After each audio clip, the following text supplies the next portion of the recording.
Hi friends, Ayyanar துணை சீரியலில் இனி வரப்போகிற எபிசோட்ஸ்க்கான ப்ரோமோ தான் இந்த வீடியோவில் பார்க்க போகிறோம். வாங்க ஃப்ரெண்ட்ஸ் பார்க்கலாம். நிலா வீட்டில் ரொம்ப நாள் கழித்து பொங்கல் வச்சிட்ருக்காங்க. அதனால வானத்தையுமே பாண்டி வர சொல்லியிருக்காங்க. வானத்தி கிளம்பி வீட்டுக்கு வராங்க. ஸோ வீட்டுக்கு வந்து நல்லபடியாக பொங்கல் வச்சு முடிச்சிடுறாங்க.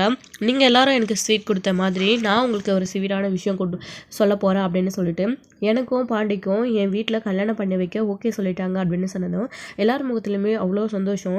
நிஜமாவா? பொங்கல் அதுவுமா? எதுவும் காமெடி பண்ணலைல்ல அப்படின்னு பல்லவன் கேட்குறாங்க.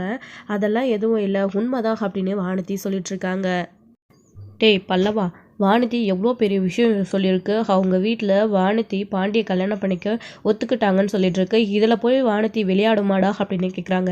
கரெக்டாக சொன்னீங்க நீங்கள் அப்படின்னு சொல்லிட்டு வானதி சொல்லிட்டு இருக்காங்க. எல்லார் முகத்துலேயும் அவ்வளோ சந்தோஷம். ஆனால் பாண்டிக்கு பயங்கர அதிர்ச்சி. இவ்வளோ சீக்கிரம் அதாவது ஒத்துப்பாங்களா அப்படின்றதெல்லாம் அவருக்கு டவுட் கிடையாது. ஒத்துக்கினது சந்தோஷம் தான். ஆனால் இப்போது நம்ம கல்யாணத்துக்கு என்ன அவசரம்? அண்ணனுக்கு இன்னும் கல்யாணம் ஆகலையே. வானதியோட வீட்டில் கல்யாணத்துக்கு ஒத்துக்கிட்டாங்க அப்படின்னா நமக்கு தானே முதல்ல கல்யாணம் நடக்கும் அப்படின்னு பாண்டி யோசிச்சுட்டு இருக்காரு. அப்புறம் சாப்பிட்டு முடிச்சுட்டு வானத்தை பின்னாடி போய் கை கழுவிட்டு வெயிட் பண்ணிட்டு இருக்காங்க. அப்புறம் எல்லாரும் ஒவ்வொருத்தராக கை கழுவிட்டு வராங்க. அப்போது வானத்தை அங்கேயே நின்றுக்கிட்டு ஃபோட்டோஸ் எல்லாம் பார்த்துட்டு இருக்காங்களா. அங்கே பாண்டியுமே கூட இப்போ தனியாக இருக்கா, இவகிட்ட போய் பேசலாம் அப்படின்னு அவருமே கை கழுவிட்டு நம்ம கல்யாணத்துக்கு இப்போ என்ன அவசரம் அப்படின்னு சொல்கிறாங்க. என்ன பாண்டி நீ என்ன சொல்கிற, எனக்கு ஒன்றும் புரியலை அப்படின்னு. அண்ணனுக்கு இன்னும் கல்யாணம் ஆகாமல் எப்படி நீ நம்மளுக்கு அப்படின்னு கேட்குறாங்க. அதான் உங்கள் அண்ணனுக்கு பொண்ணு ரெடியாக இருக்கல்ல, அவருக்கு என்ன பொண்ணா இல்லை, நம்ம கல்யாணம் நடந்ததும் நம்ம எல்லாரும் சேர்த்து அவருடைய கல்யாணத்தை நடத்தி வைக்க வேண்டியது தான் அப்படின்னு சொல்கிறாங்க. எல்லாம் சரிதாண்டி, கல்யாணம் பண்ணிட்டு வந்து நீ எங்கே தங்குவ அப்படின்னு. என்ன பாண்டி உங்கள் வீட்டில் 2 ரூம் இருக்குல்ல அப்படின்னு சொல்கிறாங்க. ஆமாடி, அண்ணனுக்கும் அவங்களுக்கு கல்யாணம்னா அவங்க ஒரு ரூமில் இருப்பாங்க. இப்போது அண்ணி ஒரு ரூமில் இருக்காங்க. நாம் எங்கே இருக்க போகிறோம் அப்படின்னு. என்ன பாண்டி, அவங்களுக்கு நடந்தது தான் ஒரு கல்யாணமே இல்லைல்ல, அப்புறம் ஏன் அவங்க இங்கே இருக்கணும்? அதான் டிவோர்ஸ் கேட்டுட்டு இருக்காங்கல்ல, பேசாமல் டிவோர்ஸை கொடுத்து அவங்க ஹாஸ்டல் எங்கேயாச்சும் தங்க சொல்லுங்கள், டிவோர்ஸ் கிடைக்க வரைக்கும் அப்படின்னு சொல்லிட்டு இருக்காங்க. இதை கேட்டு பாண்டிக்கு ஒரே ஷாக்காக இருக்குது. இல்லை வானதி, இனி இப்படியெல்லாம் சொல்கிறது சரியில்லை அப்படின்னு சொல்கிறாங்க. என்ன சரியில்லை, நான் என்ன தப்பாக சொல்லிட்டேன், கரெக்டாக தானே சொல்கிறேன் அப்படின்னு. இல்லை வானதி, எங்கள் பார் சொல்கிறத புரிஞ்சுக்கோ, இவங்கள வீட்டை விட்டு யாருமே அனுப்ப மாட்டாங்க. முக்கியமாக இதுக்கு நானே ஒத்துக்க மாட்டேன். சோளா அவங்க கூட சேர்ந்து வாழணும்னு ஆசைப்பட்றான். அவங்களுடைய மனசில் அந்த மாதிரி எண்ணம் இருக்குது. ஆனால் எங்கள் எல்லாருடைய மனசுலையும் சோழன் கூட அவங்க சேர்ந்து வாழணும்னு தான் ஆசை இருக்குது. அதனால தான் அவங்க இந்த வீட்டுக்குள்ளே இருக்காங்க.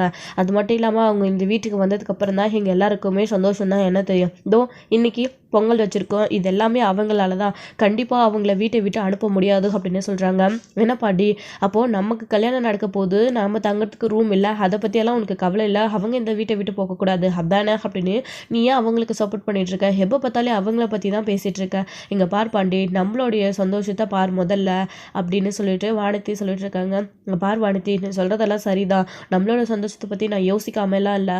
அண்ணனுக்கு கல்யாணம் நடக்கல, அது மட்டும் இல்லாமல் அவங்கள வீட்டை விட்டு போக சொன்னது மட்டும் இப்போ யாருக்காச்சும் காதலில் விழுந்துச்சு அவ்வளோதான், யாருமே இதுக்கு ஒத்துக்க மாட்டாங்க. முக்கியமாக சோளம் என்கிட்ட சண்டைக்கே வந்துடுவான். அவனை பற்றி உனக்கு தெரியாதா? நல்லாவே தெரியும்ல. கண்டிப்பாக அவங்கள வீட்டை விட்டாலும் அனுப்ப ஒத்துக்கவே மாட்டான். சேரன்னு அப்பா கூட அவங்கள அனுப்ப மாட்டாங்க, அவங்க இந்த வீட்டுக்குள்ளே தான் இருப்பாங்க அப்படின்னு. இங்கே பாருங்க பாண்டி, நீ அவங்கள அனுப்புவியோ அனுப்ப மாட்டியோ அது உன்னோட இஷ்டம். அதை பற்றி நான் இனி பேசலை. எதுக்கு நம்ம 2 பேருக்குள்ளே தேவையில்லாமல் சண்டை? என் வீட்டில் நமக்கு கல்யாணம் பண்ண முடிவு பண்ணிட்டாங்க. அது மட்டும் இல்லாமல் உங்கள் வீட்டில் சொல்லி உங்களை பொண்ணு பார்க்க ஒரு நல்ல நாள் பார்த்து வர சொல்லியிருக்காங்க. அந்த சந்தோஷமான விஷயத்த சொல்லிட்டு போலான்னு வந்தால் நீ எப்படி மனசை கஷ்டப்படுற மாதிரி பேசுகிறா? பார் பாண்டி, நான் இப்போவே போய் உங்கள் வீட்டில் நான் எங்கள் அப்பா அம்மா சொன்னதை சொல்லிவிட்டு நான் கிளம்புறேன். ஒழுங்காக வந்து என்னை பொண்ணு பார்த்து கல்யாணம் பண்ணிவிட்டு நம்ம 2 பேரும் சந்தோஷமாக இருக்கிற வழியை பார்ப்பாண்டி. தேவையில்லாமல் இந்த மாதிரிலாம் ஏதாச்சும் யோசிச்சுக்கிட்டு என்கிட்ட கோவப்பட்டு சண்டை போட்டுட்ருக்காது அப்படின்னு சொல்லிட்டு வானத்தி நேராக சேரன் கிட்ட போகிறாங்க. என்னப்பா வானத்தி, சொல்லுப்பா, ஏதாச்சும் சாப்பிட்றியா அப்படின்னு. உனக்கு தான் வடை பிடிக்கும்ல, சாப்பிட்றியாப்பா அப்படின்னு கேட்குறாங்க. இல்லை நான் எனக்கு வடை வேண்டாம், உங்ககிட்ட இன்னொரு விஷயமும் சொல்லணும் அப்படின்னு சொல்கிறாங்க. என்னப்பா? இல்லை அப்பா அம்மா ஒரு நல்ல நாள் பார்த்து உங்கள் எல்லாரையும் பொண்ணு கேட்க வர சொன்னாங்க. பொண்ணு கேட்டுட்டு அதுக்கப்புறமா நிச்சயத்தை பண்ணி கல்யாணம் பண்ணலான்னு சொன்னாங்க. அதை பற்றி தான் உங்ககிட்ட சொல்லலை, அதுதான் சொல்லிடுறேன். நீங்கள் ஒரு நல்ல நாள் பார்த்து பாண்டி கூப்பிட்டுட்டு எல்லாரும் வீட்டுக்கு வந்துடுங்க அப்படின்னு சொல்கிறாங்க. அப்போது சேரன் யோசிக்கிறாரு, இவ்வளோ சீக்கிரமாப்பா அப்படின்னு. ஆமாண்ண, நல்ல நாள் போயிட்டே இருக்குது, அதுக்கப்புறம் கொஞ்ச நாளில் முகூர்த்த நாள் எதுவும் வராதுன்ற மாதிரி பேசிகிட்டு இருந்தாங்க, அதுக்கு தான் இவ்வளோ சீக்கிரமா அப்படின்னு சொல்கிறாங்க வானதி. ஆனால் இன்றைக்கே நல்ல நாள், பேசாமல் இன்றைக்கே போகலாம்பா அப்படின்னு சொல்லிட்டு பல்லவன் சோழனும் சொல்லிட்டு இருக்காங்க. அப்போது சேரன் இருந்துக்கிட்டு அதுவும் கரெக்டாக அப்படின்னு சொல்கிறாரு. ஆனால் நிலா சொல்கிறாங்க இல்லைண்ணா அது சரி வராது அப்படின்னு சொல்கிறாங்க. அப்படியே வானதிக்கு அப்படியே ஷாக் ஆகிடுது. ஏன் நீங்கள் ஏன் அதை சொல்கிறீங்க, என்ன சரி வராது அப்படின்னு உடனே வானதி சண்டைக்கு போகிறாங்க. இருப்பா வானதி ஒரு நிமிஷம், ஏன்ப்பா நிலா இன்னைக்கு வேண்டான்னு சொல்கிறேன் அப்படின்னு. இல்லைண்ணா நல்ல நாள் தான், இன்றைக்கி இல்லைன்னு சொல்லலை, நாளைக்கும் நல்ல நாள் தானே, வானதி பொண்ணு பார்க்க போகிறோன்னா சும்மாவா, வானதிக்கு புடவை எடுக்கணும், ஸோ பூ பழம் இதெல்லாம் வாங்கிட்டு போகணும், இதெல்லாம் ஒன்றும் சாதாரணமான விஷயம் இல்லைண்ணா, அது எல்லாத்தையும் வாங்கிட்டு அவங்க வீட்லேயும் சொல்லிவிட்டு அதுக்கப்புறம் நம்ம எல்லாருமே போகலாமே, இப்போது நமக்கு டைமும் கம்மியாக இருக்குது, டைம் பாருங்கண்ணே என்ன ஆகுது அப்படின்னு சொல்லிட்டு வானதி வந்தது நிலா வந்து சொல்லிட்டு இருக்காங்க. ஆமாப்பா நிலா சொல்கிறது கரெக்ட் தானே, நாளைக்கும் நல்லதானே, நான் பேசாமல் நாளைக்கே வந்துடலாம்ப்பா அப்படின்னு சொல்கிறாங்க. சரி நான் உங்கள் இஷ்டம், நான் வீட்டில் போய் அப்போது நாளைக்கு நீங்கள் கன்ஃபார்மாக வரீங்கன்னு சொல்லிட்டுங்களா அப்படின்னு சொல்கிறாங்க. சரிப்பா வானதி நீ வீட்டில் போய் எல்லாருக்கிட்டையும் சொல்லிவிட்டு நாளைக்கு நாங்கள் எல்லாருமே வந்துடுறோம் அப்படின்னு சொல்கிறாங்க. சரி நான் வரேன் அப்படின்னு சொல்லிட்டு வரேன் பாண்டி வரேன் அப்படின்னு சொல்லிட்டு எல்லாருக்கும் சொல்லிட்டு கிளம்புறாங்க. அப்புறம் நடேசன் வராரு. என்னடா திடுப்புன்னு வந்து இந்த பொண்ணு கல்யாணம்னு சொல்லிட்டு போகுது அப்படின்னு சொல்லிட்டு நடேசன் கேட்குறாரு. ஆமாம் அங்கிள், அவங்க 2 பேரும் லவ் பண்ணுறாங்க, வானதியோட வீட்டில் பாண்டிக்கு கல்யாணம் பண்ணி கொடுக்க ஒத்துக்காமல் இருந்தாங்க. இப்போது வானதி அப்படியே நாம் சொல்கிறத கேட்குறது கிடையாது, பாண்டியை தான் கல்யாணம் பண்ணிப்பாங்க அப்படின்ற விஷயம் தெரிஞ்சு அவங்களே கல்யாணத்துக்கு ஓகே சொல்லிட்டாங்க. இதுக்கப்புறம் நம்ம இதில் யோசிக்கிறதுக்கு என்ன இருக்குது அப்படின்னு சொல்லிட்டு கேட்குறாங்க. சரி என்னமோ ஒன்று பண்ணுங்க, ஆனால் உடனே நிச்சயம் கல்யாணம்லாம் சொல்லிட்டு இருக்கீங்க அப்படின்னு சொல்கிறாங்க. ஆமாம் நல்ல நாள் பார்த்து பொண்ணு பார்க்க வர சொன்னதாக சொல்லிட்டு போகிறாங்க அப்படின்னு எல்லாம் சொல்லிட்டு இருக்காங்க நடேசன் கிட்ட. அப்போ பாண்டி வந்து அண்ணா இவ்வளோ சீக்கிரமாக நிச்சயம் பண்ணி பொண்ணு பார்க்க போயிட்டு கல்யாணம் பண்ணணுமானே அப்படின்னு சொல்லி கேட்குறாங்க. இது என்னடா இது, எப்படா நீங்கள் 2 பேரும் கல்யாணம் பண்ணிப்பீங்க அப்படின்னா அந்த வானதி துடிச்சிட்டு இருக்கா, விட்டா இப்போவே வீட்டை விட்டு ஓடி வரக்கூட ரெடியாக இருக்கா, நீ என்னமோ எப்படி கேட்டுட்டு இருக்கா, பாண்டி நீ மட்டும் தள்ளி போடலான்னு சொன்ன, வானதி அடுத்த நிமிஷமே பேக்கோடு தாலி கட்டாமலே வந்து நம்ம வீட்டுக்குள்ளே உட்காந்துப்பா, இப்போது அவளை கையிலே பிடிக்க முடியாது, அவங்க வீட்டில் பர்மிஷன் கொடுக்காதப்பவே அவளை அடக்க முடியாது, இப்போது பர்மிஷன் கொடுத்துட்டாங்க, சும்மாவா இருப்பா வானதி அப்படின்னு சொல்லிட்டு இங்கே சோழன்னு சொல்லிட்டு இருக்காரு. அதுக்கு இல்லைடா சோலா, அண்ணன் உனக்கு கல்யாணம் ஆகாமல் என் கல்யாணத்துக்கு என்னென்ன அவசரம் அப்படின்னு, அண்ணனுக்கு தான் பொண்ணு ரெடியாக இருக்குல்ல அப்படின்னு பல்லவன் சோழன் 2 பேரும் சொல்கிறாங்க. சரிதான், ஆனால் அண்ணனுக்கு கல்யாணம் பண்ணாமல் எப்படி அப்படின்னு சொல்கிறாங்க. அப்போது சோழன் இருந்துக்கிட்டு ஏங்க பேசாமல் 2 பேரோட கல்யாணத்தையும் ஒரே நாளில் வச்சிடலாமாங்க அப்படின்னு சொல்லிட்டு நிலா கிட்ட கேட்குறாங்க சோழன். நிலாவும் யோசிச்சு பார்க்குறாங்க. இதுவும் கரெக்டான ஐடியா தானே அப்படின்னு சொல்லிட்டு நடேசனுமே சொல்கிறாரு. ஆமாண்ணே பாண்டியோட கல்யாணத்தையும் உங்களோட கல்யாணத்தையும் ஒரே டைமில் வச்சிடலாம் அப்படின்னு சொல்கிறாங்க. இல்லைப்பா அது எப்படிப்பா சரி வரும், இன்னும் அனுஷோட வீட்டில் பேசலை, அனுஷ் என்ன சொல்ல போகிறான்னு தெரியல, அவங்ககிட்ட கேட்கணும்ல அப்படின்னு. ஆனால் நம்ம முதல்ல வானதியோட வீட்டில் போய் வானதிக்கு நிச்சயம் பண்ணிட்டு வந்துடலாம், அவங்கள பொண்ணு பார்த்து அதுக்கப்புறமா நம்ம சந்தாவோட வீட்டில் பேசி உங்கள் 2 பேருக்கும் ஒரே டைமில் கல்யாணம் வைக்கிறத பற்றி நாம் பேசிக்கலாம் அப்படின்னு சொல்கிறாங்க. இல்லை முதல்ல நம்ம அண்ணன் வீட்டில் போய் பேசலாம், அண்ணனுக்கு நிச்சயம் பண்ணதுக்கப்புறமா அதுக்கப்புறம் பண்ணிக்கலாம் அப்படின்னு சொல்கிறாங்க. இங்கே பார் பாண்டி நான் சொல்கிற கேளு, எனக்கு எந்த அவசரமும் இல்லைடா, இங்க பாரு நீ வானதியை கல்யாணம் பண்ணிக்கோ, நான் சொல்கிறத கேளு அப்படின்னு சொல்கிறாங்க. ஆனால் என் கல்யாணத்துக்கு இப்போ என்னடா அவசரம் அப்படின்னு. உனக்கு அவசரம் இல்லைடா, ஆனால் வானதி அவ்வளோ சந்தோஷமாக இருக்கால, அவளோட சந்தோஷத்தை ஏன்டா கெடுக்கணும் அப்படின்னு. இல்லைண்ணா எனக்கு இதில் கொஞ்சம் கூட விருப்பமே இல்லாத மாதிரி தானே தோணுது அப்படின்னு சொல்கிறாங்க. என்ன பாண்டி கல்யாணம் உங்களுக்கு நீங்களே எப்படி சொன்னால் எப்படி அப்படின்னு சொல்கிறாங்க. அண்ணனுக்கு கல்யாணம் நடக்காமல் எனக்கு கல்யாணம் பண்ணுறது ஒரு மாதிரி இருக்குங்க அப்படின்னு. அதை பற்றி நீங்கள் ஏன் கவலைப்படுறீங்க, அதான் அண்ணனே ஓகே சொல்கிறது இல்லை, அப்புறம் என்ன, அண்ணனுக்கும் சந்தா ரெடியாக இருக்காங்க, நீங்கள் கவலைப்படாதீங்க, உங்களுக்கு நிச்சயம் பண்ண அடுத்து அண்ணனோட வீட்டில் போயிட்டு அனுஷ்கிட்டயோ சந்தாக்கிட்டேயோ பேச வேண்டியது என்னுடைய பொறுப்பு அப்படின்னு சொல்லிட்டு நிலா சொல்கிறாங்க. பாண்டி அதுக்கப்புறம் சைலண்ட் ஆகிடுறாரு. அப்போ தான் சேரனுமே இருந்துக்கிட்டு பாண்டி எப்படியோ ஒரு வழியாக சமாதானப்படுத்துகிறாங்க. சொல்கிறதுக்கு முதல்ல ஒத்துக்கோடா அப்படின்னு நடேசனுமே சொல்லிட்டு அங்கேருந்து கிளம்புறாரு. ஸோ அதுக்கப்புறம் எல்லாரும் ஜாலியாக வந்து ஃபன் பண்ணி பேசிட்டு நாளைக்கு வானதியோட வீட்டில் போயிட்டு என்னென்ன கொடுக்கணும் அப்படின்றதுக்காக அவங்களுக்கு சேரீயெல்லாம் பர்ச்சேஸ் பண்ணணும், நாளைக்கு காலையிலே நல்ல நேரத்தில் போய் பொண்ணு பார்க்கணும் அப்படின்றதுக்காக இங்கே லீலா எல்லாருக்கிட்டையும் பேசிட்டு நம்ம சேரீ எடுக்க போகலாமா அப்படின்னு கூப்பிடுறாங்க. எங்க இப்போவே வா அப்படின்னு அதுக்கு கூட பாண்டி கேட்டுட்ருக்காரு. ஆமாம் இப்போவே தான், வேற எப்போ அப்படின்னு சொல்லிட்டு லீலா சொல்லிட்டு இருக்காங்க. எல்லாரும் கிளம்புங்க, இன்னைக்கு நாள் நல்லா தானே இருக்குது, போய் புடவை எடுத்துகிட்டு வந்துடலாம், வானதிக்கு நிச்சயம் புடவை அப்படியே நிச்சயம் பண்ணிட்டு வந்துடுறதா இல்லை பொண்ணு பார்த்துட்டு பெருசாக நிச்சயம் வைக்கிறதான்னு அவங்க வீட்டிலே கேட்டுக்கலாம் அப்படின்னு சொல்லிட்டு நிலா சொல்லிடுறாங்க. அதனால எல்லாருமே வானதிக்காக சாரீ எடுக்க அதாவது துணி கடைக்கு கிளம்புறாங்க. இது ஒரு பக்கம் இருக்க, இன்னொரு பக்கம் வானதி வீட்டுக்கு போகிறாங்க. அவங்க வீட்டில் பொங்கல் வச்சு எல்லாம் ரெடியாக இருக்குது. வந்துட்டியாடி எப்படியோ சாமி கும்பிட்றதுக்காச்சும் வந்து வா அப்படின்னு சொல்கிறாங்க. என்னடி அந்த பாண்டி வீட்டில் எல்லாம் சொல்லியாச்சா அப்படின்னு. அதெல்லாம் சொல்லிட்டேம்மா, அவங்க நாளைக்கு வரேன்னு சொல்லியிருக்காங்கம்மா அப்படின்னு சொல்கிறாங்க. சரி நானும் அண்ணன் வீட்டில் அதுக்கப்புறம் எல்லாருக்கும் சொல்லிடுறேன், நாளைக்கு வந்தால் சரி அப்படின்னு சொல்லிடுறாங்க. அதுக்கப்புறமா சாமி கும்பிட்டுட்டு இவங்களுமே ரொம்ப சந்தோஷமாக இருக்காங்க. இன்னொரு பக்கம் துணி எடுத்துட்டு அவங்க இந்த புடவை நல்லா இருக்கான்னு பாண்டியை திரும்ப திரும்ப கேட்டுக்கிட்டே இருக்காங்க. ஆனால் பாண்டி எந்த ஒரு முடிவுமே சொல்கிறதில்ல. ஏங்க நீங்களே பார்த்து எடுங்க, அவனுக்கு என்னமோ அந்த கல்யாணத்தில் விருப்பம் இல்லாத மாதிரியே இருந்துட்டுருக்கான், நீங்கள் எடுங்க அப்படின்னு சொல்கிறாங்க. அதுக்கப்புறம் வானத்துக்கு நிலாவே ஒரு புடவை எடுத்துகிட்டு எல்லாரும் திரும்ப கிளம்பி வராங்க. அப்புறம் பூ மட்டும் காலையில் வாங்கிக்கலாம், பழம் வெத்தலை பாக்கு இதெல்லாம் வாங்கிக்கலாம் அப்படின்னு சொல்லிட்டு தட்டு எடுத்துகிட்டு போகிறதுக்காக அதுக்காக போகிற வழியில் வாங்கிட்டு போயிடலாம் அப்படின்னு பில் பே பண்ணிவிட்டு வர வழியில் வாங்கிட்டு வந்துட்டுருக்காங்க. வானதி வீட்டுக்கு போன உடனே திரும்பவும் பாண்டிக்கு கால் பண்ணுறாங்க. பாண்டி ஃபோன் எடுக்காமல் ரொம்பவே தயங்குறாரு. அதுக்கப்புறமா ஃபோன் அடிச்சுட்டே இருக்கவும் எடுத்து பேசுடா அப்படின்னு சொன்னதும் அட்டன் பண்ணுறாங்க. ஹலோ அப்படின்னு. என்ன பண்ணுற பாண்டி அப்படின்னு. ஒன்றும் இல்லை, நிச்சயத்துக்காக புடவை எடுத்துகிட்டு வீட்டுக்கு போயிட்டுருக்கோம் அப்படின்னு சொல்கிறாங்க. ஓ புடவைலாம் எடுக்க உடனே கிளம்பியாச்சா, பரவாயில்லையே, நான் பேசும்போது ஊன்னு இப்போது நிச்சயம் வரைக்கும் புடவைலாம் எடுக்க போயிருக்கேன், மனசுக்குள்ள அம்பிட்டு ஆசையை வச்சுக்கிட்டு என்கிட்ட மட்டும் ஏன் பாண்டி இப்படி நடிக்கிறேன் அப்படின்னு. நான் நடிக்கலாம் இல்லடி, உண்மைதான் அப்படின்னு சொல்லிட்டு இருக்காங்க. என்ன பாண்டி திரும்பவும் அதை பற்றியே பேசிகிட்டு இருக்கேன். என் வீட்டில் நான் எல்லாருக்கிட்டையும் சொல்லிட்டேன், நீங்கள் நாளைக்கு வரப்போகிறதா, எல்லாரும் நாளைக்கே கண்டிப்பாக வந்துடுங்க அப்படின்னு சொல்லிட்டு இங்கே சொல்லிட்டு இருக்காங்க நம்ம வானதி அதுக்கப்புறமா வானத்தையுமே கால் கட் பண்ணிடுறாங்க. சரி பாண்டி நீ வேலையை பாரு அப்படின்னு சொல்லிட்டு இவங்களுமே எல்லாத்தையும் வாங்கிட்டு வீட்டுக்கு வந்துடுறாங்க. அங்கிள் எல்லாமே வாங்கியாச்சு, நாளைக்கு நேரம் எப்படி இருக்கு நல்லா இருக்கான்னு மட்டும் பார்த்து சொல்லுங்க அங்கிள், நாளைக்கு எவ்வளோ நேரத்துக்கு போகலான்னு சொல்லிட்டு நிலா காலண்டர் எடுத்துகிட்டு நடேசன் கிட்ட காட்டிட்டு இருக்காங்க.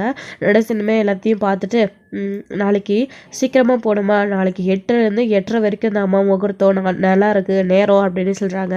சரிங்க அங்கிள், அப்போ காலையில் சீக்கிரமாக எழுந்திரிச்சு எல்லாருமே காலையிலே கிளம்பி போயிடலாம் அப்படின்னு சொல்கிறாங்க. சரி ஓகே அப்படின்னு சொல்லிட்டு எல்லாரும் சீக்கிரமாக படுத்து தூங்கலாம் அப்படின்னு. சாப்பாடு என்னென்ன அப்படின்னு சோழன் கேட்குறாரு. இது என்ன கேள்வி, காலையில் பொங்கல் வச்சோம், காலையில் சமைச்சதே அவ்வளோ இருக்குது, அதையே சாப்பிட்டுட்டு தூங்க வேண்டியது தான் அப்படின்னு சொல்கிறாங்க. காலையிலேயும் அதே, மதியம் அப்படியே, இப்போவும் அதேவா அப்படின்னு. வேங்களா வேணும்னா பசிச்சா சாப்பிட்டா சாப்பிடுங்க, இல்லைன்னா போய் பட்னியா இருங்க, அதுதான் இதுக்கு மேலே பண்ண முடியாது அப்படின்னு நிலா சொன்னதுனால எல்லாருமே சாப்பிட்டுட்டு படுத்து தூங்கிடுறாங்க. பாண்டி நைட்டு ஃபுல்லாக தூக்கமே வர்றது கிடையாது. இந்த விஷயத்தை பற்றி தான் யோசிச்சுட்டு இருக்காங்க. எப்படி அவங்கள வீட்டை விட்டு வெளியில் அனுப்ப முடியும், இவ சொல்கிறது கொஞ்சமாச்சு லாஜிக்காக இருக்கா, அவங்கள போய் வீட்டை விட்டு வெளியில் அனுப்ப சொல்கிறா, அது மட்டும் இல்லாமல் அண்ணனுக்கு கல்யாணம் நடக்காமல் நமக்கு எப்படி நடக்கும் அப்படின்னு சொல்லி யோசிச்சுட்டே இருக்காரு. அப்புறம் எல்லாரும் தூங்கி எந்திரிச்சிடுறாங்க. எந்திரிச்ச உடனே கிளம்புறதுக்காக எல்லாருமே ரெடியாக உட்காந்துட்ருக்காரு. பாண்டி ஒரு டல்லாக ரெடியாகவே இருந்துட்டுருக்காரு. என்ன பாண்டி என்ன அப்படின்னு. ஒன்றும் இல்லை அப்படின்னு சொல்கிறாங்க. சரி பாண்டி நீ வண்டி எடுத்துகிட்டு போய் பூ வாங்கிட்டு போகணும்ல, டைம் ஆகிடும், நீ போயிட்டு அங்கே பக்கத்தில் தெருவில் வாங்கிட்டு வந்துடுறியா, நம்ம எல்லாரும் கிளம்பிடலாம் அப்படின்னு சொல்கிறாங்க. பாண்டி அப்போ வண்டி எடுத்துகிட்டு போனவர் தான். அதுக்கப்புறம் திரும்ப வரதே கிடையாது. அவங்களும் வந்துருவாங்கன்னு வெயிட் பண்ணுறாங்க, வரவே இல்லை.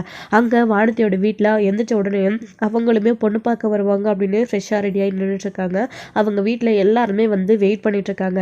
என்னடி நேரம் ஆகிட்டே இருக்கு, வருவாங்களா இல்லையா, காலையில் 8:30 வர்றதுன்னு சொன்னீங்க, இன்னுமே டைம் ஆகிடுச்சு வரலையேடி அப்படின்னு. மணி பாருமா 8 கிட்ட தானே ஆக போதும், இன்னும் டைம் இருக்குல்லம்மா வந்துருவாங்க அப்படின்னு. என்னடி பேசிட்டு இருக்க நீ, நல்ல நேரத்துக்கு வந்தால் தானே பேசி தட்டை மாற்றிட்டு அதுக்கப்புறம் எதுவாக இருந்தாலும் பேச முடியும் அப்படின்னு சொல்லிட்டு இருக்காங்க. என்ன எதுன்னு எல்லாத்தையும் பேசணும்ல அப்படின்னு சொல்கிறாங்க. வந்துருவாங்கம்மா, நான் அவருடைய அண்ணனுக்கு கால் பண்ணி கேட்குறேன் அப்படின்னு சேரனுக்கு கால் பண்ணுறாங்க. பாண்டி கால் பண்ணி முதல்ல பார்க்குறாங்க, எடுக்கிறது கிடையாது. அப்போ தான் சேரனுக்கு கால் பண்ணுறாங்க. ஹலோ சொல்லுப்பா வானதி அப்படின்னு. எல்லாரும் வந்துடுவீங்க இல்லை, இங்கே எல்லோரும் வெயிட் பண்ணிட்டுருக்கோம் அப்படின்னு. என்னப்பா இப்படி கேட்குறேன், நாங்கள் எல்லோரும் ரெடியாக தான் இருக்கோம், பாண்டி வெளியில் போனால் இன்னும் வரலை, அவன் வந்த உடனே வந்துடுறான்ப்பா அப்படின்னு சொல்கிறாங்க. ஏன் பாண்டி எங்கே போயிருக்கான் இந்நேரத்துக்கு, இன்றைக்கி நிச்சயம் பண்ண வரணும்னு அவனுக்கு தெரியல, ஃபோன் பண்ண எடுக்கவே மாட்டேன்றான் அப்படின்னு. பூ வாங்கிட்டு வர சொல்லி அனுப்பணும்ப்பா, இன்னும் ஆளை காணோம், வந்துடுவான்ப்பா அப்படின்னு சொல்கிறாங்க. சரி எல்லாரும் சீக்கிரம் வாங்க அப்படின்னு சொல்லிட்டு வானதி கால் கட் பண்ணிடுறாங்க. அவங்க எல்லாரும் ரெடியாக இருக்காங்களா, பாண்டி எங்கே வெளியில் போயிருக்கா, பாண்டி வந்த உடனே வந்துடுறதா சொல்லிட்டு இருக்காங்கம்மா அப்படின்னு சொல்கிறாங்க. சரி நான் ஆக வேண்டிய வேலையை பார்க்குறேன் அப்படின்னு சொல்லிட்டு வானதியுமே உள்ளே போயிட்டு உட்காந்து பாண்டி வரும்போது அழகாக இருக்கணும் அப்படின்னு மேக்கப் பண்ணிகிட்ருக்காங்க. என்னப்பா இவன் பூ வாங்கிட்டு வர போனால் இன்னும் ஆளே காணோம், வானதி வேறு கால் பண்ணி கேட்டுக்கிட்டே இருக்குது, 8:30 போகணுன்னா டைம் ஆகிடுச்சு அப்படின்னு சொல்லிட்டு நிலா கிட்ட சேருன்னு சொல்லிட்டு இருக்காரு. ஆமாம் இல்லை, இவனுக்கு கொஞ்சம் கூட பொறுப்பே இல்லை, நிச்சயம் ஆக போகுது, கல்யாணம் நடக்க போகுதுன்னு எல்லாரும் எவ்வளோ சந்தோஷமாக இருப்பாங்க, இவன் எங்கே போயிட்டான் அப்படின்னு சொல்லிட்டு சோழன்னு சொல்லிட்டு இருக்காரு. அதுக்கப்புறம் நடேசனுமே என்னம்மா கிளம்பலாமா அப்படின்னு. எங்கள் மாப்பிள்ளையை காணோம் அப்படின்னு கேட்குறாங்க. அவனா வெளியில் போனவன் இன்னும் வரலையா அப்படின்னு சொல்லிட்டு இருக்காங்க. ஃபோன் பண்ணி வர வைக்க வேண்டியதானே, நேரம் ஆயிடுச்சு அப்படின்னு சொல்கிறாங்க. பாண்டி இன்னும் ரெடி கூட ஆகவே இல்லை, எப்போ குளிச்சுட்டு ரெடி ஆகிட்டு கிளம்புறது அப்படின்ற மாதிரி நிலா சொல்லிட்டு இருக்காங்க. அவங்களுக்கு கால் பண்ணி பார்த்துட்டே இருக்காங்க. பாண்டி ஃபோன் எடுக்கிறதே கிடையாது, அவருக்கு ஃபோனே ஆக்சுவலி ரீச் ஆகிறதே கிடையாது, அவர் பூவும் வாங்கிட்டு வர்றது கிடையாது, போயிட்டு நடந்த விஷயத்த நினச்சி யோசிச்சுட்டே தான் நின்றுட்டுருக்காரு. இப்போ இந்த கல்யாணம் அவசியமா, நிச்சயம் அவசியமா, பொண்ணு பார்க்க போகணுமா அப்படின்னு யோசிச்சுட்டு இருக்காரு. அப்படி யோசிச்சு பார்த்துட்டு, இல்லை இது சரி வராது. இதுக்கு மேலே நாம் வந்துட்டு எதுக்காக இங்கே நின்று பார்த்துட்ருக்கணும்? வீட்டில் அண்ணனுக்கு சொன்னால் தான் யாரும் புரிஞ்சிக்க மாட்டேன்றாங்க. நாம் வானத்தோட வீட்டிலே போய் பேசலாம் அப்படின்னு சொல்லிட்டு நேராக பாண்டி வண்டி எடுத்துகிட்டு அங்கே கிளம்பிடுறாரு. ஸோ அவங்கள பார்த்த உடனே எல்லாருமே பயங்கர அதிர்ச்சி. பாண்டியை பார்த்த உடனே பொண்ணு பார்க்க வந்தால் ஃபேமிலியாக வருவாங்க. மாப்பிள்ளை பட்டு வேட்டி சட்டை கட்டிட்டு வந்து நிற்பாங்க. ஆனால் இவர் சாதாரணமாக போய் நின்றதும் எல்லாருக்குமே ஒரே அதிர்ச்சி. அப்போது ஏய் வாடி இங்கே வெளியே அப்படின்ன உடனே பாண்டி வீட்டில் வண்டி சவுண்டு கேட்டுருச்சு அப்படின்னு வானத்தையுமே வேகமாக ஓடி வந்து பார்க்குறாங்க. பாண்டியை பார்த்துட்டு ஒரே ஷாக்கு. என்ன பாண்டி இது அப்படின்னு சொல்லிட்டு கேட்கவோ, உங்ககிட்ட கொஞ்சம் பேசணும் அப்படின்னு. என்ன பேசுறதுக்கு, இன்னைக்கு நிச்சயப்பான வரோன்னு தானே சொன்னீங்க, ஏன்னா இப்படி வந்து நின்றுட்டுருக்கீங்க அப்படின்னு சொல்லிட்டு அவங்களோட வீட்டில் கேட்கவோ, என்ன பாண்டி வீட்டில் எல்லாரும் எங்கே பின்னாடி வராங்களா? ஆமாம், நீ ஏன் சாதாரணமாக வந்திருக்க? ஒரு சட்டையை போட்டுட்டு வந்திருக்கலாம்ல, வேஷ்டி சட்டை புதுசாக போட்டுட்டு வந்திருக்கலாம்ல, நேற்று பொங்கலுக்கு கூட சூப்பராக கட்டிட்டு இருந்தே அப்படின்னு எல்லாம் வந்து வானத்தையே பேசிகிட்டே இருக்கவும், என்னாச்சு என்னம்மா இவன் வந்து இப்படி நின்றுட்டு இருக்கா அப்படின்னு சொல்லிட்டு வானத்தியோட அண்ணன் ஒரு பக்கம், நீ ஒரு நிமிஷம் அமைதியாரு பாண்டி, என்ன அப்படின்னு உங்ககிட்ட கொஞ்சம் பேசணும் அப்படின்னு சொல்லிட்டு பாண்டி வந்து அவங்கக்கிட்டேயே அவங்களுடைய அப்பா அம்மா கிட்டேயே எல்லா விஷயத்தையும் சொல்கிறாங்க. இங்கே பாருங்கள், இப்போது வானத்திக்கும் எனக்கும் கல்யாணத்துக்கும் என்ன அவசரம் அப்படின்னு கேட்ட உடனே எல்லாருமே பயங்கர அதிர்ச்சி. என்ன பாண்டி பேசுகிற நீ அப்படின்னு. வானதி ஒரு பக்கம், நீ கொஞ்சம் அமைதியாயிரு, என் அண்ணனுக்கு இன்னும் கல்யாணம் ஆகலை, அவங்களுக்கு இப்போ தான் பொண்ணு பார்த்து செட் ஆகிருக்கு, என் அண்ணனுக்கு கல்யாணம் நடக்காமல் எனக்கு எப்படிங்க கல்யாணம் நடக்கும்? எனக்கு முன்னாடி, அதாவது அண்ணனுக்கு முன்னாடி சோழன் கல்யாணம் பண்ணதுக்கே அண்ணனுக்கு இதே காரணமாக வச்சு நிறைய பேர் பொண்ணு கொடுக்கல. இப்போது நான் கல்யாணம் பண்ணிக்கிட்டா எல்லாரும் என்ன பேசுவாங்க? முதல்ல என் அண்ணனுக்கு கல்யாணம் நடக்கட்டும், அதுக்கப்புறமா என் கல்யாணத்தை பற்றி யோசிக்கலாம். வானத்தை இப்போ தானே படிச்சிட்ருக்கா, அவளும் படிக்கட்டும், என்ன அவசரம்? இப்போ நாங்கள் 2 பேரும் லவ் பண்ணுறாதான், அவளை நான் ஏமாற்றிட மாட்டேன், கண்டிப்பாக நான் அவளை கல்யாணம் பண்ணிப்பேன். ஆனால் இப்போ என்ன அவசரம் அப்படின்னு சொல்லிட்டு பாண்டி கேட்டதோ எல்லாருக்குமே ஒரே அதிர்ச்சி. என்னடி இது, பொண்ணு பார்க்க வருவாங்க அப்படின்னு சொல்லிட்டு எல்லாரையும் கிளப்பி ரெடி ஆகி இப்படி நின்னதுக்கு அப்புறமா இவன் வந்து இப்படி சொல்லிட்டு இருக்கா அப்படின்னு. பாண்டி உனக்கு என்ன ஆச்சு? வீட்லேயும் சரின்னு தானே சொன்னேன், எல்லாருமே வர்றதுக்காக கிளம்பி நிற்கிறாங்கன்னு சொன்னேன், நீ வந்து இப்படி பேசிகிட்டு இருக்க, என்னாச்சு? அவங்க சொல்லி அனுப்பிவிட்டாங்களா இப்போ வேண்டான்னு சொல்லி அப்படின்னு. இல்லை அதெல்லாம் ஒன்றும் இல்லை வானதி, இல்லை என் வீட்டில் யாரும் எதுவும் சொல்லலை, என் வீட்டில் எல்லாரும் இங்கே வரத்துக்காக தான் கிளம்பி நின்றுட்டுருக்காங்க, ஆனால் எனக்கு தான் கொஞ்சம் கூட இதில் விருப்பமே இல்லை. இப்போ என்ன எங்கள் கல்யாணத்துக்கு அவசரம், நாங்கள் பொறுமையாக கல்யாணம் பண்ணிக்கிறோம், முதல்ல என் அண்ணனுக்கு கல்யாணம் நடக்கட்டும். அது மட்டும் இல்லாமல் இப்போ எங்கள் வீட்டோட நிலமை கொஞ்சம் சரியில்லை, ஸோ வீடு இப்போ தான் எங்களுதுன்னு முடிவாயிருக்கு, வீட்டில் எங்களுக்கு கல்யாணம் ஆனால் தங்க கூட இடம் இல்லை, ஸோ ஒரு நல்ல வீடாக கட்டணும், அதுக்கப்புறமா நாங்கள் கல்யாணம் பண்ணிக்கிறோம் அப்படின்னு சொல்லவும் எல்லாருக்குமே பயங்கர அதிர்ச்சி. என்ன இது விளையாடுறீங்களா? எல்லாரும் பொண்ணு பார்க்க வரேங்கன்னு சொல்லிட்டு இவ்வளோ ரெடியாகி நிற்கிறார். சொந்த பந்த அத்தனை பேருக்கும் சொல்லியாச்சு, இப்போ வந்து இப்படி சொல்லிட்டு இருக்கீங்க? நான் தான் சொன்னேன்லம்மா, இவனுக்கு அவளை கல்யாணம் பண்ணிக்கணுன்ற எண்ணம்லாம் இல்லைன்னு. அவதான் பைத்தியக்கார மாதிரி இந்த பாண்டி பின்னாடியே சுற்றிக்கிட்டே இருந்தேன். இப்போ பார்த்தியா, கடைசி நிமிஷத்தில் எல்லாத்தையும் ஏற்பாடு பண்ணதுக்கு அப்புறமா வந்து இந்த கல்யாணம் இப்போ வேண்டாம் நடக்காது அப்படின்னு சொல்கிறான். இதுலேருந்தே உனக்கு தெரிய வேண்டாமா அப்படின்னாலாம் வந்து வசந்த் ஒரு பக்கம் பேசுவோம். வானத்தை அப்படியே உடஞ்சி போயிடுறாங்க. என்ன பாண்டி பேசிகிட்டு இருக்க நீ? பாரு என் அண்ணன் எப்படி பேசுகிறான்னு பாரு. இல்லை பாண்டி இதெல்லாம் வேண்டாம், நமக்கு கல்யாணம் நடந்து ஆகணும், எப்படி இருந்தாலும் நான் அந்த வீட்டில் வந்து அட்ஜஸ்ட் பண்ணிக்கிறேன், நீ போயிட்டு எல்லாரையும் கூட்டிகிட்டு போ அப்படின்னு சொல்லிட்டு இருக்காங்க. என்னடி நல்ல நேரமே முடிய போகுது, இப்போ வந்து இவனை போய் ரெடி ஆகி போய் அவங்க எல்லாரும் கூட்டிகிட்டு வான்னு சொல்லிட்டு இருக்கா, என்ன விளையாடுறீங்களா அப்படின்னு சொல்லிட்டு இங்கே பாண்டிய அவருடைய அப்பா ஆளுக்கு கேள்வி கேட்டுட்டு இருக்காங்க. முக்கியமாக வானத்தியோட மாமா அவருமே, என்ன தங்கச்சி இதெல்லாம் என்ன, இது பையன் நல்ல பையன் பார்த்தா இப்படி பண்ணிட்டு இருக்கா அப்படின்னு. ப்ளீஸுங்க புரிஞ்சுக்கோங்க, நீங்களாச்சு வயசில் பெரியவங்க தானே, நான் நல்லதுக்காக தானே சொல்கிறேன், நான் ஒன்றும் அவளை கல்யாணம் பண்ணிக்கிறதுலன்னு சொல்லலையே அப்படின்னு சொல்லிட்டு டேரெக்டாக இவங்க வீட்டில் கல்யாணம் இப்போதைக்க வேண்டாம் அப்படின்னு பாண்டி சொல்லிட்டு எல்லாரும் என்னை மன்னிச்சிடுங்க, நாங்கள் பண்ணது தப்பு தான், இவகிட்ட நான் ஏற்கனவே சொன்னேன், ஆனால் இவ தான் கேட்கல, என் வீட்லேயும் சொல்லி பார்த்தா யாருமே கேட்கல, எனக்கு என் அண்ணனுக்கு கல்யாணம் நடக்காமல் நான் கல்யாணம் பண்ணிக்கிறது எனக்கு சுத்தமாக விருப்பம் இல்லை, எல்லாரும் என்னை மன்னிச்சிடுங்க அப்படின்னு சொல்லிட்டு பாண்டியை அங்கேருந்து கிளம்பி போயிடுறாரு. பாண்டி நில்லு ஒரு நிமிஷம், பாண்டி நில்லு அப்படின்னு சொல்லிட்டு வானத்தை கூட்டிகிட்டே போகிறாங்க. எங்கடி போகிறேன்? இதுக்கப்புறம் அவன் தான் எல்லாத்தையும் தெளிவாக சொல்லிட்டு போயிடறால, இனிமேல் பாண்டி கீண்டி நொன்னான்னு ஏதாச்சும் சொல்லிட்டு இருந்தா அவளை தான் தெரிஞ்சுக்கோ, வாயை உடைச்சிடுவேன். இங்கே பாரடி, இப்போ போனவன் அதோட போயிட்டு போகிறான், திரும்பவும் அவனை பற்றின நினப்பு ஏதாச்சும் உனக்கு வந்துச்சு, அவ்வளோதான், பேசாமல் மூடிட்டு போய் உக்காரு. இல்லைம்மா இது சரிப்பட்டு வராது, எதுக்கு இவனுக்காக நம்ம வெயிட் பண்ணணும், அவளுக்கு நம்ம வேற ஒரு மாப்பிள்ளையை பார்த்து கல்யாணம் பண்ணி வைக்கலாம் அப்படின்ற மாதிரி வசந்த் அடுத்த நிமிஷமே பேசிகிட்டு இருக்காங்க. அதாவது பாண்டி மொத்தமாகவே இந்த கல்யாணம் வேண்டான்னு தான் சொல்லிட்டு போகிறான், சொல்லாமல் சொல்லிட்டு போகிறான் அப்படின்னு, வேற ஒரு எனக்கு கல்யாணம் பண்ணி வைக்கணும் வானத்தியா அப்படின்னு வசந்த் வந்து பேசிகிட்டு இருக்காங்க. அவங்களுடைய வீட்டில் எல்லாருமே பாத்தியாடி பாத்தியா சொன்னனே கேட்டியா இப்படி நிற்க வச்சு அசிங்கப்படுத்திட்டு போயிட்டானே அப்படின்னு சொல்லிட்டு எல்லாருமே பாண்டித்தி மேலே தான் கோவத்தை காட்டிட்டு இருக்காங்க. அவங்களே ரொம்ப பித்து பிடிச்ச மாதிரி இருக்காங்க. என்ன பண்ணுறதுனே தெரியல. பாண்டி இப்படி பேசுவாருன்னு வானத்தையும் நினச்சி கூட பார்க்கல. எல்லாரும் ரொம்ப நேரம் வெயிட் பண்ணதுக்கப்புறமா பாண்டி வீட்டுக்கு வராரு.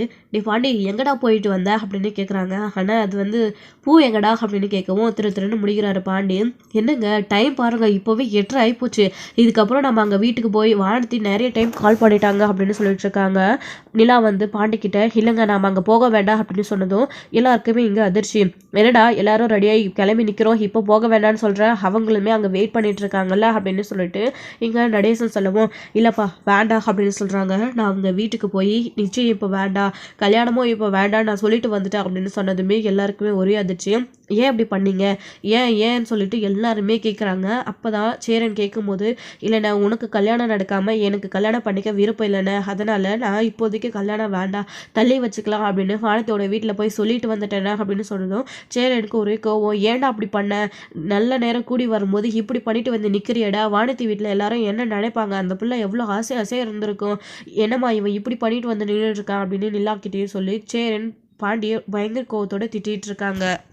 யாரும் என்கிட்ட இதுக்கு மேலே எதுவும் கேட்காதீங்க, எனக்கு இதில் விருப்பம் இல்லை, நான் சொல்லிட்டு வந்துட்டேன், இதுக்கப்புறம் யாரும் இந்த விஷயத்தை பற்றி பேச வேண்டாம், போய் அவங்க வேலையை பாருங்கள், அண்ணனுக்கு கல்யாணம் நடக்காமல் நான் பண்ணிக்க மாட்டேன், முதல்ல அண்ணனோட கல்யாணத்துக்கு ஏற்பாடு பண்ணுவோம், சந்தா வீட்டில் போய் பேசி அனுஷோட வீட்டில் பேசி முதல்ல அண்ணனுக்கு நிச்சயம் பண்ணி கல்யாணத்தை பண்ணுவோம் நல்ல நாள் பார்த்து, இதுக்கு மேலே நான் எதுவும் பேச விரும்பலை அப்படின்னு சொல்லிட்டு பாண்டியா ஒரு பாட்டுக்கு கிளம்பி திரும்பவும் கடைக்கு போயிடுறாரு.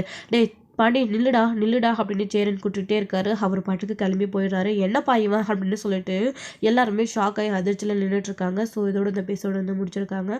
அடுத்தடுத்த எபிசோடில் என்ன நடக்க போகுது, சேரன் என்ன முடிவெடுக்க போகிறாரு அப்படின்னு வெயிட் பண்ணி பார்க்கலாம் ஃப்ரெண்ட்ஸ்.